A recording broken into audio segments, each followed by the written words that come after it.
বললেন ফিতনাতুন, এমন এক ফিতনা যেই ফিতনা থেকে আরবের কোনো ঘর মুক্ত থাকবে না।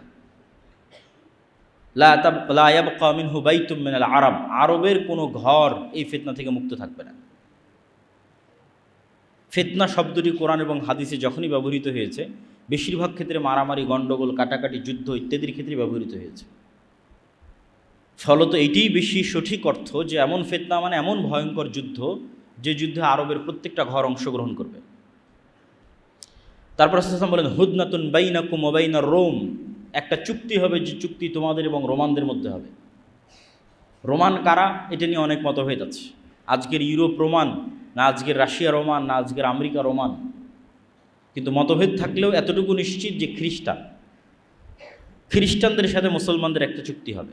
সেটা আমেরিকার খ্রিস্টান না ইউরোপের খ্রিস্টান না রাশিয়ার খ্রিস্টান, সেটা মতভেদ থাকতে পারে। যুগের পরিবর্তনে মানুষ এই হাদিসকে এক একভাবে বুঝতে পারে। আজ থেকে 500 বছর আগে একভাবে বুঝতো, যখন ক্রুসেডারদের সাথে যুদ্ধ হতো তখন একভাবে বুঝতো, তখন তো মনে করতো যে এই হাদিস বাস্তবায়ন হয়েই গেছে। আর এখন হয়তো আমরা আর একভাবে বুঝতেছি। তো খ্রিস্টানদের সাথে মুসলমানদের একটা চুক্তি হবে, তথা আরবের ভয়ঙ্কর গৃহযুদ্ধের ধারাবাহিকতায় খ্রিস্টানদের সাথে মুসলমানদের একটা চুক্তি হবে, যে চুক্তির ভিত্তিতে তারা তৃতীয় কোনো শক্তির বিরুদ্ধে যুদ্ধ করবে, এবং সেই তৃতীয় শক্তির বিরুদ্ধে যুদ্ধে ওই তৃতীয় শক্তি পরাজিত হবে।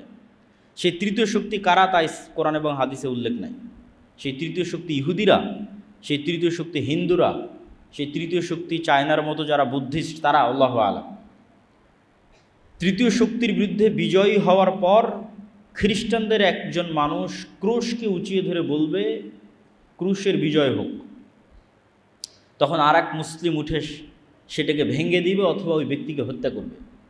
তখন খ্রিস্টান এবং মুসলমানরা মুখোমুখি দাঁড়াবে, আর এটি পৃথিবীর ইতিহাসের সবচেয়ে বড় যুদ্ধ, তথা পৃথিবীর ইতিহাসের সবচেয়ে বড় যুদ্ধ হবে খ্রিস্টান আর মুসলমানদের মধ্যে, যেটার নাম মালহামা, যেটা বাইবেলে এবং অন্যান্য ধর্মগ্রন্থে আর্মাগেড্ডন নামে বলা হয়েছে।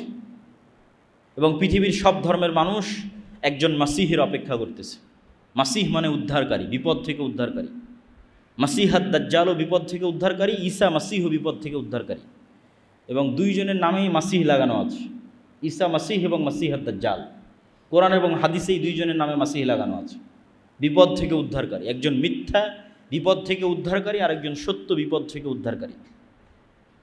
এই জন্য ইহুদি হোক, খ্রিস্টান হোক, মুসলমান হোক, সবাই কিয়ামতের পূর্ব মুহূর্তে একজন মাসিহের অপেক্ষায়। এবং এই মাসিহকে এবং এই মাসিহাদ দাজ্জালকে খ্রিস্টান এবং ইহুদি ধর্মে অ্যান্টি ক্রাইস্ট হিসেবে নামকরণ করা হয়েছে। তো পৃথিবীর ইতিহাসের সবচেয়ে ভয়াবহ যুদ্ধ হবে মুসলমান এবং খ্রিস্টানদের মধ্যে, যেখানে রাসূল সাল্লাল্লাহু আলাইহি ওয়াসাল্লামের হাদিস অনুযায়ী 9,60,000 তথা প্রায় 10 লক্ষের কাছাকাছি সেনাবাহিনী একত্রিত হবে খ্রিস্টানদের। আর মুসলমানদের পক্ষ থেকে সিরিয়া এবং মদিনার তৎকালীন বিশ্বের সবচেয়ে আল্লাহওয়ালা তাকওয়াবান পরহেজগার মানুষেরা মদিনা থেকে বেরিয়ে আসবে। আর সিরিয়া এবং মদিনার মুজাহিদরা জোটবদ্ধ অবস্থায় খ্রিস্টানদের বিরুদ্ধে যুদ্ধ অবতীর্ণ হবে। রাসূল সাল্লাল্লাহু আলাইহি ওয়াসাল্লাম যে জায়গাগুলোর কথা বলেছেন এগুলো হচ্ছে বর্তমান সিরিয়া এবং তুরস্কের সীমান্তবর্তী অঞ্চল, আমাক এবং দাবেক। তুরস্ক এবং সিরিয়ার সীমান্তবর্তী অঞ্চলে এই যুদ্ধ হবে, এবং হাদিসের বিভিন্ন সূত্র অনুযায়ী এই যুদ্ধ 4 দিন চলবে। এবং এই যুদ্ধ এত ভয়াবহ হবে যে আকাশে যদি 1 মাস পাখি উড়ে তাহলে লাশের সারি শেষ করতে পারবে না, এবং কোথাও নিরাপদ জায়গা না পাওয়ায় উড়ন্ত অবস্থাতেই মরে পড়ে যাবে লাশের দুর্গন্ধের কারণে। এবং কোনো বংশে 100 জন মানুষ থাকলে 99 জন মারা যাবে, গনিমতের মালে কেউ সন্তুষ্ট হবে না, কেননা কেউ উত্তরসূরি নাই, উত্তরাধিকারী নাই। এগুলো হাদিসের বিভিন্ন রেওয়ায়েতে এসেছে। তো এই যুদ্ধে যখন মুসলমানেরা বিজয়ী হবে তখন পৃথিবীতে মুসলমানদের সামনে দাঁড়ানোর মতো আর কোনো শক্তি অবশিষ্ট থাকবে না, কেন খ্রিস্টানদের সর্বোচ্চ শক্তির বহিঃপ্রকাশ এই যুদ্ধে তারা করে ফেলেছে, 10 লক্ষ। ফলত মুসলমানদের সামনে দাঁড়াবে এরকম আর কোনো সেনাবাহিনী তখন পৃথিবীতে অস্তিত্বমান নাই। তো মুসলমানদের এই বিজয় অভিযান কিছু বর্ণনা অনুযায়ী তুরস্কের রাজধানী ইস্তাম্বুল, কিছু বর্ণনা অনুযায়ী ইতালির রাজধানী রোম পর্যন্ত পৌঁছে যাবে, ধারাবাহিক বিজয় অভিযান। এবং তার মধ্যে একটা শহর মুসলমানেরা বিজয় করবে অস্ত্র ছাড়াই, জানিবুম মিনহাল বার ওয়া জানিবুম মিনহাল বাহার, এমন এক শহর যার একদিকে সমুদ্র এবং একদিকে সমতল, ততদিন পর্যন্ত কিয়ামত হবে না। লা তাকুমুস সাআহ, ততদিন পর্যন্ত কিয়ামত হবে না যতদিন না বানু ইসহাকের 70,000 মানুষ এখানে যুদ্ধ না করেছে। বানু ইসহাক মানে বানু ইসরাইল। তাহলে এই হাদিস থেকে আর একটা সূক্ষ্ম জিনিস বোঝা যায় যে বানু ইসরাইলের অধিকাংশই অথবা আর কেউই ইহুদি নাই, বরং সবাই মুসলমান হয়ে গেছে। এবং আজকের যারা ইহুদি তারা জেনেটিক্যালি এটা প্রুফ করতে পারবে না যে তারা ইব্রাহিম আলাইহিসসালামের সন্তান। কেন ইব্রাহিম আলাইহিসসালাম সাদা চামড়ার নন, তথা ইউরোপ এবং আমেরিকার মানুষের গায়ের যে চামড়ার রং, এটা ইব্রাহিম আলাইহিসসালামের গায়ের চামড়ার রং নয়। ইব্রাহিম আলাইহিসসালাম হচ্ছে নূহ আলাইহিসসালামের ছেলে সামের বংশধর, আর সামের গায়ের চামড়ার রং হচ্ছে আরব বিশ্বের মানুষের গায়ের চামড়ার রং যেমন তেমন, মেটে সাদা, ধবধবে হলদেটে সাদা নয়। ধবধবে হলদেটে সাদা হচ্ছে ইউরোপ, শীতকালীন অঞ্চল, ইউরোপ, আমেরিকা, রাশিয়া, যারা নূহ আলাইহিসসালামের সন্তান ইয়াফেসের বংশধর। তো যেহেতু ইব্রাহিম আলাইহিসসালাম নূহ আলাইহিসসালামের ছেলে সামের বংশধর, এই জন্য তার গায়ের রং বর্তমান আরব বিশ্বের মানুষের গায়ের রং যেমন তেমন। এই জন্য ঈসা আলাইহিসসালামের গায়ের রং, মুহাম্মদ সাল্লাল্লাহু আলাইহি ওয়াসাল্লামের গায়ের রং সব কাছাকাছি একই। আর বর্তমান যারা নিজেদের ইহুদি দাবি করছে এবং ফিলিস্তিনে জোরপূর্বক জায়গা দখল করছে, সব সাদা চামড়া। সুতরাং জেনেটিক্যালি এটা প্রুভ করা সম্ভব নয় যে তারা ইব্রাহিম আলাইহিসসালামের সন্তান। তাহলে ইসহাক আলাইহিসসালামের বংশের 70,000 মানুষ মুসলমান অবস্থায় যুদ্ধ করবে এবং এমন এক শহর বিজয় করবে অস্ত্র ছাড়া। তো কিছু মুহাদ্দিস ব্যাখ্যা করেছেন এটা ইস্তাম্বুল এবং এই যুদ্ধের পরই বিজয় হবে, আর কেউ ব্যাখ্যা করেছেন এটা ইতালি। কেন কিছু জয়ীফ হাদিসে বর্ণিত আছে যে রাসূল সাল্লাল্লাহু আলাইহি ওয়াসাল্লামকে জিজ্ঞেস করা হলো যে মুসলমানরা আগে ইতালির রাজধানী রোম বিজয় করবে না কুস্তুনতুনিয়া বিজয় করবে। রাসূল সাল্লাল্লাহু আলাইহি ওয়াসাল্লাম বললেন আগে কুস্তুনতুনিয়া বিজয় করবে, তারপরে রোম বিজয় করবে। তো ওখান থেকে অনেকেই ব্যাখ্যা নিয়েছেন যে এটি হচ্ছে ইতালির রাজধানী রোম। এবং যুক্তিতে কেন টিকবে, আসলে এত বিশাল যুদ্ধের পর পৃথিবীতে আর মুসলমানদের সামনে দাঁড়ানোর মতো কোনো অস্তিত্বশীল শক্তি নাই। এবং মুসলমানদের এই বিজয় অভিযানের কারণে ইহুদি এবং খ্রিস্টানেরা বিপদগ্রস্ত থাকবে। কেন মুসলমানরা সব বিজয় করে নিয়েছে, মসজিদে আকসা বিজয় করে ফেলেছে, ইউরোপ বিজয় করে ফেলেছে, ভারত বিজয় করে ফেলেছে। এগুলো অনেক হাদিস থেকে একত্রিত করে আমি বলতেছি, এগুলো প্রত্যেকটা কথার পিছনে বিভিন্ন হাদিস আছে। তো যেহেতু মুসলমানদের সামনে আর কোনো বাধাই নাই, সব বিজয় করে ফেলেছে, মসজিদে আকসা, ভারত, ইউরোপ সব বিজয় করেছে, তো ইহুদি খ্রিস্টানেরা তো বিপদে। তো এই জন্য এবার তাদেরকে উদ্ধার করার জন্য, বিশেষ করে ইহুদিদেরকে উদ্ধার করার জন্য দাজ্জালের আগমন হবে। এবং দাজ্জাল মুসলমানদের এই ভয়াবহ বিজয় অভিযানকে থামানোর জন্য শয়তান অদৃশ্য থেকে আওয়াজ দিবে, দাজ্জাল তোমাদের বাড়ি ঘরে প্রবেশ করেছে। এবং মুজাহিদরা তাদের এই বিজয় অভিযান থামিয়ে, কেন এটা পৃথিবীর ইতিহাসের সবচেয়ে ভয়াবহ ঘটনা যে দাজ্জাল বের হয়ে গেছে, শকিং নিউজ, এর চেয়ে ভয়ঙ্কর সংবাদ আর হতে পারে না। এই জন্য বিজয় অভিযান বাদ দিয়ে সব দামেশকে ফিরে আসবে খুঁজতে যে আসলেই দাজ্জাল বের হয়েছে কিনা। কিন্তু ততদিনেও দাজ্জাল বের হয়নি। কিন্তু দামেশকে ফিরে আসতে আসতে অথবা ফিরে আসার পরপরই সত্যি সত্যি দাজ্জাল বের হয়ে যাবে। এবং দাজ্জাল বের হবে যেহেতু এক্সট্রা অর্ডিনারি, ভয়ঙ্কর, অমানবিক এবং অলৌকিক ক্ষমতা নিয়ে, যা মানুষের সাধ্যের মধ্যে নয়, এরকম ভয়াবহ অলৌকিক ক্ষমতা নিয়ে যেহেতু দাজ্জাল আসবে, সেহেতু নিমিষেই যেই মুমিন মুজাহিদরা বিশ্বের প্রায় সকল পরাশক্তিকে পরাজিত করে মুসলমানদের বিজয় নিশ্চিত করেছে, তারা নিমিষেই নিজেদের জন্য পৃথিবীকে সংকুচিত অবস্থায় পাবে এবং দাজ্জালের ফিতনা মোকাবেলা করার মতো কোনো শক্তি সামর্থ্য তাদের কাছে থাকবে না। এক হাদিসে রাসূল সাল্লাল্লাহু আলাইহি ওয়াসাল্লাম বলছেন, শামের কিছু, ইরাক এবং শামের মধ্যবর্তী অঞ্চল দিয়ে দাজ্জাল যাবে। যাওয়ার সময় কোনো এক শহরে গিয়ে বলবে তোমরা আমার উপর ঈমান আনয়ন করো। তো ওই শহরের মানুষ ঈমান আনয়ন করবে, তখন ধন সম্পদ মৌমাছির চাকের সাথে যেভাবে ছুটে তাদের পিছনে সেভাবে ধন সম্পদ ছুটবে। আর শামের কোনো এক নগরীতে এসে বলবে আমার উপর ঈমান আনয়ন করো, তারা ঈমান আনয়ন করবে না। তখন আসমান এবং জমিন, ফসল উৎপাদন, বৃষ্টি বর্ষণ এমনভাবে বন্ধ করে দিবে যে যেহেতু পরিপূর্ণরূপে বৃষ্টি এবং মাটি দুটোই পানি শূন্য হয়ে গেছে, ফলত এখানে আর ঘাসপালাও খাওয়ার সুযোগ নাই, ঘাস পাতা খাওয়ারও সুযোগ নাই। তখন একটাই সুযোগ, যেটা হাদিসেই বর্ণিত আছে, যে তাদের বাড়িতে রাখা বিভিন্ন কাঠের আসবাবপত্রকে চিবিয়ে চিবিয়ে সেখানকার মধ্যে থেকে রস বের করার চেষ্টা করবে। এত ভয়ঙ্কর দুর্ভিক্ষ দেখা দেবে। তাহলে দাজ্জাল আসার পরে মুমিন এবং মুজাহিদেরা বিপদে পড়ে গেল। তাহলে দাজ্জাল এসে কাদের উদ্ধার করলো? ইহুদি এবং খ্রিস্টানদের উদ্ধার করলো। এবার মুমিন এবং মুসলমান যারা আছে তাদেরকে বিপদ থেকে উদ্ধার করার জন্য ঈসা আলাইহিস সালাতু ওয়াস সালাম আসবে। দাজ্জালের 40 দিন অতিক্রম হওয়ার যখন শেষ হবে তখন, এবং ঈসা আলাইহিস সালাতু ওয়াস সালাম আল্লাহর পক্ষ থেকে আরও ব্যাপক অলৌকিক ক্ষমতার সাথে প্রেরিত হবেন, যার অলৌকিক ক্ষমতার বর্ণনা বিভিন্ন হাদিসে এসেছে যে তার নিঃশ্বাসে কাফের মারা যাবে, নিঃশ্বাস যত দূর যাবে কাফের মারা যাবে। দাজ্জালকে হত্যা করতে হবে না, ঈসা আলাইহিস সালামকে দেখলেই লবণের মতো, লবণ যেভাবে পানিতে পড়লে গলে যায় সেভাবে গলে যাবে, কিন্তু তারপরে ঈসা আলাইহিস সালাম তাকে হত্যা করবে। তো ঈসা আলাইহিস সালাতু ওয়াস সালামের আগমন এবং দাজ্জালের পৃথিবীতে আগমন, এই দুইটাকে অনেক নাস্তিক, অনেক হাদিস অস্বীকারী বিভিন্ন যুক্তিতে অস্বীকার করতে চায়। তামিম আদ-দারির হাদিসে দাজ্জালের বিশাল দেহের কথা বলা আছে, দাজ্জালকে দ্বীপের মধ্যে দেখতে পাওয়ার কথা বলা আছে। তো এখন তো বিজ্ঞানের যুগ, সারা পৃথিবী মানুষের নিয়ন্ত্রণে, কোথায় দাজ্জাল? আর দাজ্জালের এত বিশাল দেহ কিভাবে হয়, আর কেমনি বা ঈসা আলাইহিস সালাম আসমান থেকে নেমে আসবে? তো এটা বিশ্বাস করা অত কঠিন কিছু নয় যদি মানুষের আগের অতীতের নলেজ থাকে। অতীতের নলেজ কি? আদম আলাইহিস সালামই তো নিজে স্বয়ং আসমান থেকে নেমে আসা, তো নতুন ঘটনা নয়, তো পুরাতন ঘটনা। মুহাম্মদ সাল্লাল্লাহু আলাইহি ওয়াসাল্লাম নিজে আসমান সফর করে এসেছে। তাহলে বিশ্বাস অনুযায়ী আসমানে যাওয়া এবং আসমান থেকে আসা পৃথিবীতে কোনো নতুন ঘটনা নয়, পুরাতন ঘটনা। যদি নতুন ঘটনা হতো তাহলে বিশ্বাস করতে কষ্ট হওয়া স্বাভাবিক, পুরাতন ঘটনা বিশ্বাস করতে কেন কষ্ট হবে? আদম আলাইহিস সালামকে নিজে যেখানে হাদিসে বলা হচ্ছে তিনি 60 হাত, প্রায় 30-35 মিটার, প্রায় 10 তলা বিল্ডিংয়ের সমান উঁচু।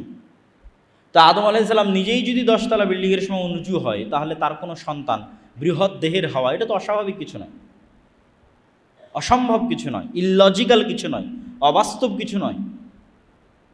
তাহলে অতীত সম্পর্কে নলেজ থাকলে এই জিনিসগুলোর উপর প্রশ্ন উত্থাপন করা অযৌক্তিক। এবং দাজ্জালকে যখন হত্যা করা হবে তখন আল্লাহ সুবহানাহু ওয়া তাআলা ঈসা আলাইহিস সালামকে বলবে, যেই ফিতনা ওই মুমিন মুজাহিদরা অতিক্রম করতে পারেনি, যারা বিশ্ব বিজয় করেছে, সেই ফিতনা বিজয় করলো ঈসা আলাইহিস সালাতু ওয়াস সালাম। এবার ঈসা আলাইহিস সালামকে বলা হচ্ছে এবার এমন ফিতনা বের হবে যা তুমিও পারবা না, তারা হচ্ছে ইয়াজুজ এবং মাজুজ। তুমি এখন মুমিন মুজাহিদদের নিয়ে তুর পাহাড়ে আশ্রয় নাও, তোমার পক্ষে সম্ভব নয় ফিতনা মোকাবেলা করা। তো ইয়াজুজ মাজুজও আদমের সন্তান, দাজ্জালও আদমের সন্তান, ঈসা আলাইহিস সালাতু ওয়াস সালামও আদমের সন্তান। দাজ্জালও কোনো দেশের নাম দাজ্জাল নয়, কোনো এআই চ্যাট জিপিটি কোনো টেকনোলজির নাম দাজ্জাল নয়। দাজ্জাল মানুষ, আদমের সন্তান, এবং ইয়াজুজ মাজুজও মানুষ, আদমের সন্তান। ইয়াজুজ মাজুজের সংখ্যাধিক্যের পরিমাণ বুঝতে হলে রাসূল সাল্লাল্লাহু আলাইহি ওয়াসাল্লামের একটা সহিহ হাদিস মাথায় রাখতে হবে।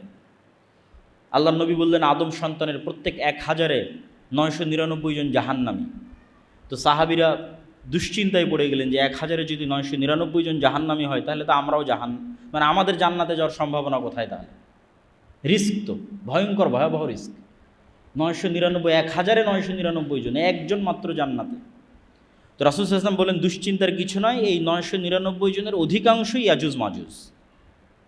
তাহলে 999 জনের কতজন ইয়াজুজ মাজুজ তা রাসূল সাল্লাল্লাহু আলাইহি ওয়াসাল্লাম বলেননি। যদি 900 জন ইয়াজুজ মাজুজ হয় 999-এর, তাহলেও আদম থেকে নিয়ে কিয়ামত পর্যন্ত যা মানুষ আসবে তার অন্তত 900 গুণ হতে হবে ইয়াজুজ মাজুজকে।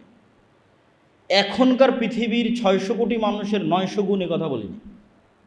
আদম থেকে নিয়ে কিয়ামত পর্যন্ত যা মানুষ তার অন্তত 900 গুণ না হলে কেমনে 1000-999-এর 900টা ইয়াজুজ মাজুজ হবে জাহান্নামে? তাহলে ইয়াজুজ মাজুজের সংখ্যা কত? তাহলে এত বিশাল ইয়াজুজ মাজুজ কোথায় আছে, আর দাজ্জাল কোথায় আছে? এই বিশ্বাস মজবুত করার জন্য কয়েকটা জিনিস মাথায় রাখতে হবে। এক, আল্লাহ সুবহানাহু ওয়া তাআলা মানুষকে অনেক সীমাবদ্ধ শক্তি দিয়ে সৃষ্টি করেছেন, এবং এটা আজকের বিজ্ঞানও স্বীকার করে। ডার্ক এনার্জি এবং ডার্ক ম্যাটার যে কেউ সার্চ দিলে দেখতে পাবে যে পৃথিবীর 2%ও মানুষ দেখতে পায় না, অনেক কম, 2-5% মানুষ দেখতে পায়, বাকি 95%ই অদৃশ্য। আসমান এবং জমিনের মধ্যে যা কিছু আছে এটা বিজ্ঞান দাবি করতেছে। তো তারা নাম দিয়েছে ডার্ক ম্যাটার, ডার্ক এনার্জি। এবং বিজ্ঞান বলতেছে ডাইমেনশন, যে এক ডাইমেনশনের জিনিস আর এক ডাইমেনশনে থাকা জিনিসকে দেখতে পাবে না। এটা যদি আমরা আমাদের লাইফ দিয়ে বুঝতে চাই তাহলে একটা পিঁপড়া আমাকে কিভাবে দেখে আর আমি একটা পিঁপড়াকে কিভাবে দেখি, একটা কুকুর আমাকে কিভাবে দেখে আমি একটা কুকুরকে কিভাবে দেখি। তোমরা আমাকে এখন যেভাবে দেখতেছো, আপনারা আমাকে এখন যেভাবে দেখতেছেন, একটা কুকুর তো এভাবে দেখে না। সে এতগুলো রং, সবগুলো রং সে দেখতে পায় না, মাত্র 2টা রং দেখতে পায়। এবং সে চেহারা ফেসে মানুষকে চিনতে পারে না, গন্ধে চিনতে পারে। একটা সাপ আমাদেরকে কিভাবে দেখে আর আমরা একটা সাপকে কিভাবে দেখি, দেখার অ্যাঙ্গেল ভিন্ন। আমি একটা সাপকে পরিপূর্ণ দেখতে পাচ্ছি, একটা পিঁপড়াকে পরিপূর্ণ দেখতে পাচ্ছি, পিঁপড়া তো আমাকে আসলে পরিপূর্ণভাবে দেখতে পায় না। এবং একটা পাখিকে যদি এই মসজিদের মধ্যে ছেড়ে দেওয়া যায়, সেই জানালা খুঁজে বের করতে পারবে না কোন দিক দিয়ে জানালা, আমরা দেখতে পাচ্ছি জানালা। তাহলে ওর দেখার দৃষ্টি সীমা একরকম, আমার দেখার দৃষ্টি আর এক রকম। ঠিক একই অবস্থা আমাদের চেয়ে আপার ডাইমেনশনে যে সমস্ত ফেরেশতা এবং জিনেরা আছে, ওরা আমাদেরকে স্পষ্ট দেখতে পাচ্ছে। এই মসজিদে যেহেতু ফেরেশতা আছে, কিন্তু আমরা দেখতে পাচ্ছি না। তো জিন এবং ফেরেশতাকে আল্লাহ সুবহানাহু ওয়া তাআলা যেভাবে অদৃশ্য রেখেছেন, সেভাবে অদৃশ্য রাখতে পারেন। এটা যেমন যৌক্তিক। বর্তমান পৃথিবীর সবই যে মানুষ জেনে নিয়েছে, এটাও ভুল কথা। মাটির নিচে কি আছে সেটাই মানুষ ভালোভাবে জানে না, যদিও চাঁদ পর্যন্ত পৌঁছে গেছে মানুষ, কিন্তু মাটির নিচে মানুষের সফরের সীমাবদ্ধতা হচ্ছে 12 কিলোমিটার, অথচ উপরে মানুষ অনেক দূর চলে গেছে। সমুদ্র এবং মাটির নিচে এই দুইটা সবচেয়ে রহস্যপূর্ণ, আকাশের চাইতেও বেশি রহস্যপূর্ণ।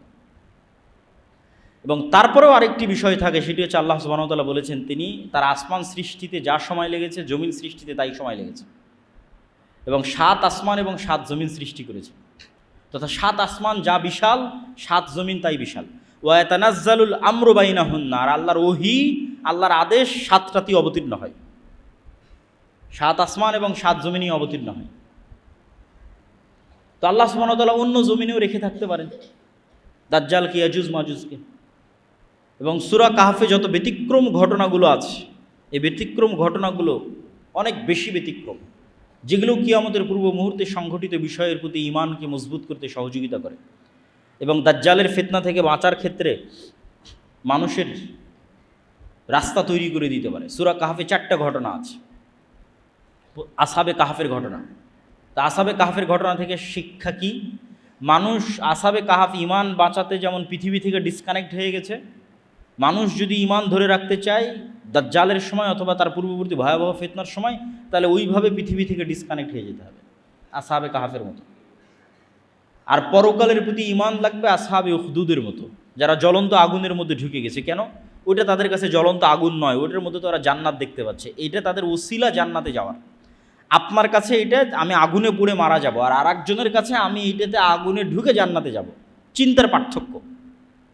আপনার কাছে আরে ভয়াবহ আগুন, এই আগুনের মধ্যে ঢুকলে তো আমার অনেক কষ্ট, আর আরেকজন আর এই আগুনে ঢুকলে তো আমি জান্নাতে চলে যাব। তাহলে একজনের কাছে মৃত্যু জান্নাতে যাওয়ার ওসিলা, আর আরেকজনের কাছে মৃত্যু ভয়ের কারণ। এটাই তো বিশ্বাসের পার্থক্য। যার কাছে মৃত্যু জান্নাতে যাওয়ার ওসিলা, তথা যার পরকালের প্রতি বিশ্বাস মজবুত, তার কাছে মৃত্যু তো জান্নাতে যাওয়ার ওসিলা। তো এখন সামনে আগুন থাকুক আর যাই থাকুক, সেটা তো বিষয় নয়। তাহলে পরকালের উপর ঈমান যত মজবুত, ও আসহাবে উখদুদের মতো ব্যবহার করতে পারবে দাজ্জালের ফিতনার সময়। কেন? তার কাছে মৃত্যু জান্নাতে যাওয়ার ওসিলা। আর যার পরকালের উপর ঈমান নাই, দুনিয়ায় যার কাছে সব কিছু, অবৈধ 1 টাকার প্রতিও যার লোভ আছে, অবৈধ 1 টাকার উপরও যার লোভ আছে, তার পক্ষে দাজ্জালের ফিতনা থেকে বেঁচে থাকা সম্ভব নয়। তো আসহাবে কাহফের ঘটনা আছে সূরা কাহফের মধ্যে। তারপরে ঘটনা আছে যুলকারনাইন, ইয়াজুজ মাজুজ। তো ইয়াজুজ মাজুজের ঘটনা তো অতীতে, তাহলে বিশ্বাস করতে কেন কষ্ট হবে? কোরআনে ইয়াজুজ মাজুজকে দেখানো হচ্ছে অতীত একটা ঘটনা হিসেবে, যে যুলকারনাইন সফর করলো, এক এরিয়ায় গেল যেখানে ইয়াজুজ মাজুজ, এবং তাদেরকে আবদ্ধ করে দিল। তাহলে ইয়াজুজ মাজুজের অস্তিত্ব অতীতেই দেখা যাচ্ছে, তো ভবিষ্যতে তো অস্তিত্ব আরও সহজ। অমিন কুল্লি হাদাবি ইয়ানসিলুন, প্রত্যেকটা উঁচু জায়গা থেকে তারা দলে দলে নেমে আসবে, আল্লাহ সুবহানাহু ওয়া তাআলা কোরআন মাজিদে বলেছেন। তারপরের আশ্চর্যের ঘটনা হচ্ছে ঈসা আলাইহিস সালাতু ওয়াস মুসা আলাইহিস সালাতু ওয়াস সালাম এবং খিজির, এটাও সূরা কাহফের মধ্যে। যে আল্লাহ সুবহানাহু ওয়া তাআলা চাইলে বলতে পারতেন, মুসা অমুক শহরে অমুক গ্রামে আমার একজন বান্দা আছে যে তোমার চেয়ে জ্ঞানী। তা না বলে আল্লাহ বললেন, মাছ নাও, ভাজো, মৃত মাছ নিয়ে সমুদ্রের ধার দিয়ে হাঁটতে থাকো, যেখানে মাছ জীবিত হয়ে যাবে সেখানে পাবা। রহস্যপূর্ণ। এবং খিজির আলাইহিস সালাতু ওয়াস সালাম এমন সব ঘটনা ঘটালেন যেগুলো পৃথিবীর ফিজিক্স অনুযায়ী সম্ভব নয়।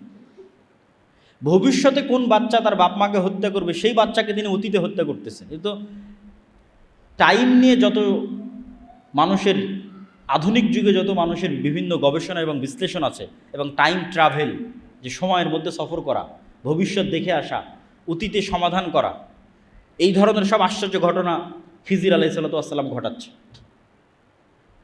তো খিজির আলাইহিসসালাম এই পৃথিবীরও হতে পারেন, অন্য পৃথিবীরও হতে পারেন।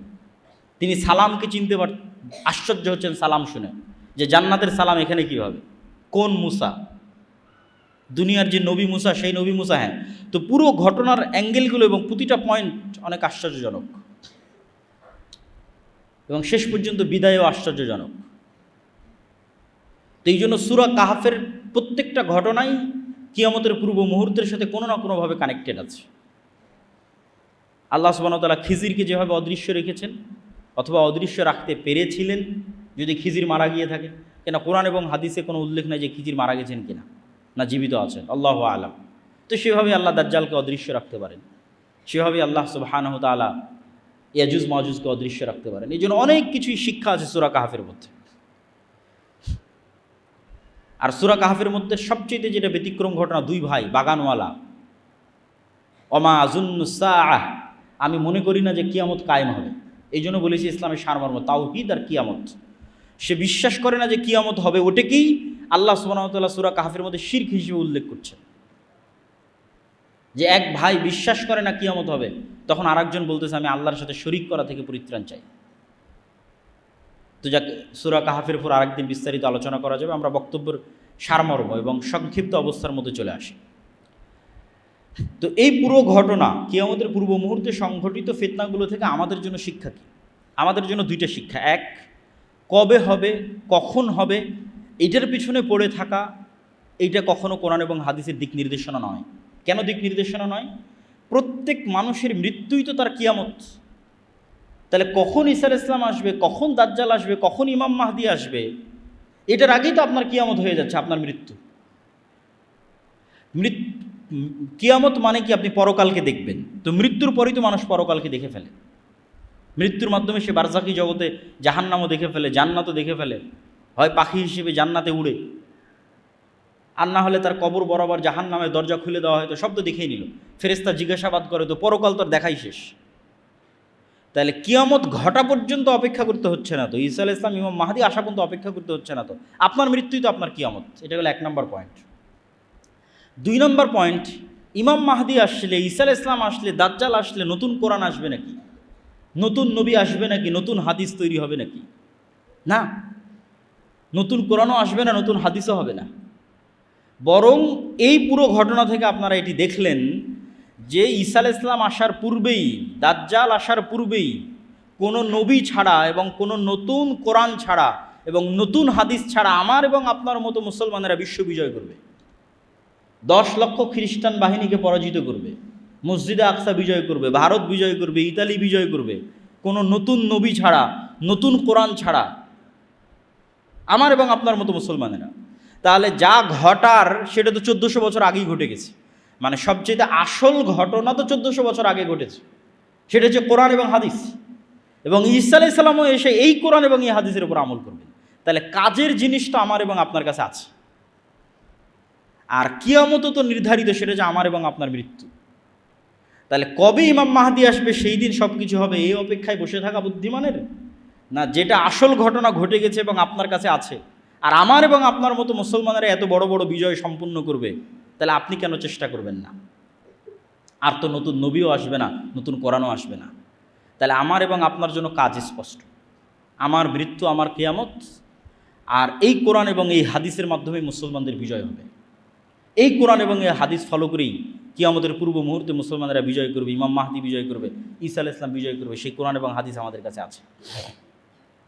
তাহলে এই কোরআন হাদিসকে সামনে রেখে নিজেদের জীবন গড়া এবং নিজের মৃত্যুর জন্য প্রস্তুতি নেওয়া এবং আল্লাহর দ্বীনকে বিজয় করার চেষ্টা করা, এটি হলো সবচেয়ে বড় অন্যতম মেসেজ আজকের এই বক্তব্য থেকে শিক্ষা। আর দাজ্জালের ফিতনা থেকে বাঁচার প্রস্তুতি সবসময় থাকতে হবে। কেন? কিয়ামতও যেমন হঠাৎ হবে, দাজ্জালও তেমন হঠাৎ বের হবে, বাগদাতান, হঠাৎ। রাসূল সাল্লাল্লাহু আলাইহি সাল্লামও বলেননি যে না, আমার যুগে দাজ্জাল বের হবে না, এরকম স্পষ্ট বলেননি। ইবনু সাইয়াদের হাদিসগুলো পড়ে দেখতে পারেন। ওমর রাদিয়াল্লাহু তাআলা আনহুকে রাসূল সাল্লাল্লাহু আলাইহি ওয়াসাল্লাম বলছে, এ যদি দাজ্জাল হয় তাহলে একে হত্যা করবে ঈসা আলাইহিস সালাম, আর যদি দাজ্জাল না হয় তাহলে তুমি কেন নিরপরাধ মানুষকে হত্যা করবে? একবার রাসূল সাল্লাল্লাহু আলাইহি ওয়াসাল্লাম বললেন, আরে আমার যুগে আবার দাজ্জাল বের হয় নাকি? তথা দাজ্জাল যে কোনো মুহূর্তে যে কোনো সময় বের হয়ে যেতে পারে, বাগদাতান, কিয়ামত হঠাৎ হবে। তো দাজ্জালের ফিতনা থেকে বাঁচার জন্য যেমন আল্লাহ সুবহানাহু ওয়া তাআলার কাছে দোয়া করতে হবে, ঠিক তেমনি যেই কারণে আপনি দাজ্জালের ফিতনা থেকে বাঁচবেন, ওই ধরনের দাজ্জালীয় ফিতনা, দাজ্জালুনা কাজ্জাবুনা, আসল দাজ্জালের আগে আরও 30টা দাজ্জালুনা কাজ্জাবুনা বের হবে। তো এই জন্য সত্য মিথ্যার সংমিশ্রণ এবং মুসলমানদের উপর বিপদ আসতেই থাকবে। এই জন্য ইমানের পরীক্ষায় ওই সেম জিনিসগুলোই কাজে দিবে। তাওহীদ, পুনরুত্থানের উপর মজবুত বিশ্বাস, আল্লাহর উপর মজবুত বিশ্বাস, পুনরুত্থানের উপর মজবুত বিশ্বাস। এবং বিশ্বাসকে মজবুত করার জন্যই আমাদের যে সংক্ষিপ্ত একটা লেখনী আছে আল্লাহর পথে যাত্রা, এটি শুধু এই উদ্দেশ্যেই লেখা।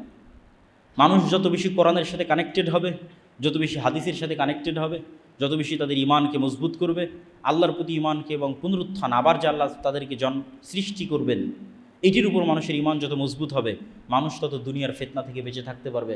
আল্লাহ সুবহানাহু ওয়া তাআলা আমাদের তৌফিক দান করুক। আল্লাহুম্মা আমিন।